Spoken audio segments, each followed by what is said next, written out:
आज आपण मुलांच्या डब्यासाठी झटपट होणारं काहीसं खास करणार आहोत. चला तर मग रेसिपीला सुरुवात करूयात. एका बाउलमध्ये सगळ्यात अगोदर मी घेतेय अर्धा कप छान फ्रेश असं दही. या दह्यामध्ये सुरुवातीला आपण अगदी थोडंसं, म्हणजे एवढं तुम्ही बघताय, हा कप विसळलंय आणि थोडं पाणी टाकून घेतलंय. दही चांगलं फेटून घेऊयात. आता इथे मी दही घेतलंय, दह्याच्या ऐवजी तुम्ही मग ताक सुद्धा वापरू शकता.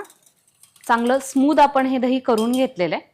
यामध्ये इथं मी अर्धा चमचा हिरवी मिरचीची पेस्ट किंवा तुम्ही याला ठेचा म्हणू शकता, मिक्सरला फिरवून घेतलेली आहे, ती टाकून घ्यायची. पाव चमचा हळद, थोडंसं जिरं, कोथिंबीर टाकून घेतोय. एक मोठा चमचा बेसन पीठ. आता हे सगळं आहे ना व्यवस्थित असं एकत्रित करूयात. सगळं व्यवस्थित मिक्स झालंय. आता इथं आपण चाळून घेतलेला हा रवा घेतोय, 1 कप टाकून घ्यायचा आहे. एकत्रित करून घेऊ.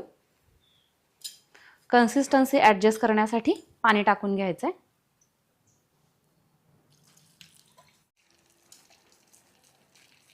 याची कन्सिस्टन्सी आपण अशा पद्धतीची करून घेतलेली आहे. खूप जास्त घट्ट किंवा खूप जास्त पातळ आपल्याला करायचं नाहीये. याच्यात आपण मीठ टाकलं नव्हतं, मीठ टाकून घ्यायचंय. बॅटर तयार झाल्यानंतर याला आपण 10 ते 15 मिनिट रेस्टसाठी ठेवणार आहोत. आपल्याला ढोकळा वाफवून घ्यायचा आहे, तर त्यासाठी इथे मी या इलेक्ट्रिक केटलमध्ये पाणी ओतून घेतेय.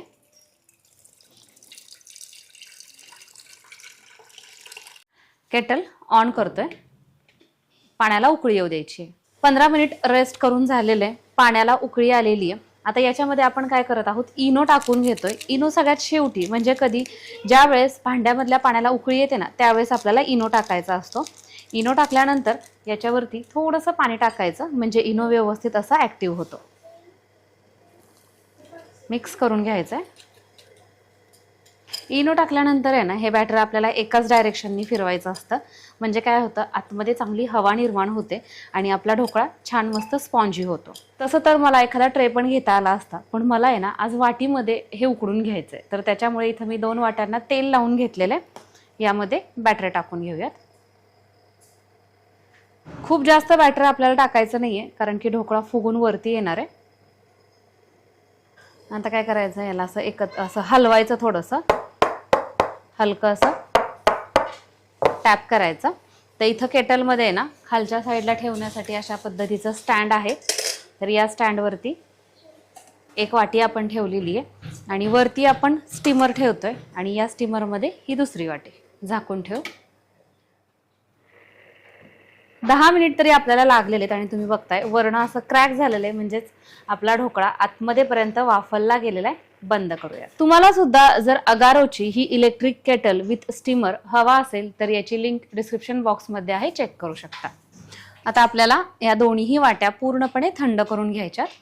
हे थंड झालेलं आहे आणि हाताने आपण हलकं असं अलीकडे ओढलं की नाही की हे मोकळं होतंय वाटीपासून.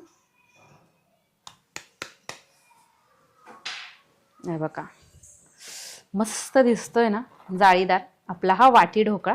आता दुसरी वाटी सुद्धा आपण अशाच पद्धतीनं मोकळी करून घेतोय. आता याच्यावरती आपण एक छोटासा तडका देणार आहोत, पण हा तडका पूर्णपणे ऑप्शनल आहे, कारण की याच्यामध्ये आपण सगळं काही ऍड केलंय. तेल गरम झाल्यानंतर याच्यामध्ये मोहरी, जिरं आणि कढीपत्ता. आता हा तडका आपण ढोकळ्यावरती टाकून घेतोय.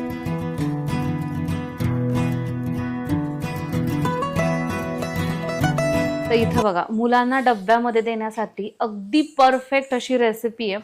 काय आहे ना, मुलांना असे छोटे छोटे पदार्थ आवडतात. हे बघा, आतमधनं छान जाळीदार झालाय ना.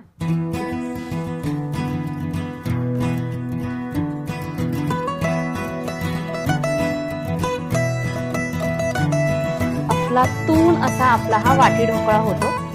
चला तर मग वाट कशाची बघताय, आजच ही रेसिपी तुमच्या मुलांसाठी ट्राय करा. परत भेटूयात अशाच छान छान सोप्यातल्या सोप्या आणि नवनवीन रेसिपीज सहित. तोपर्यंत बाय बाय.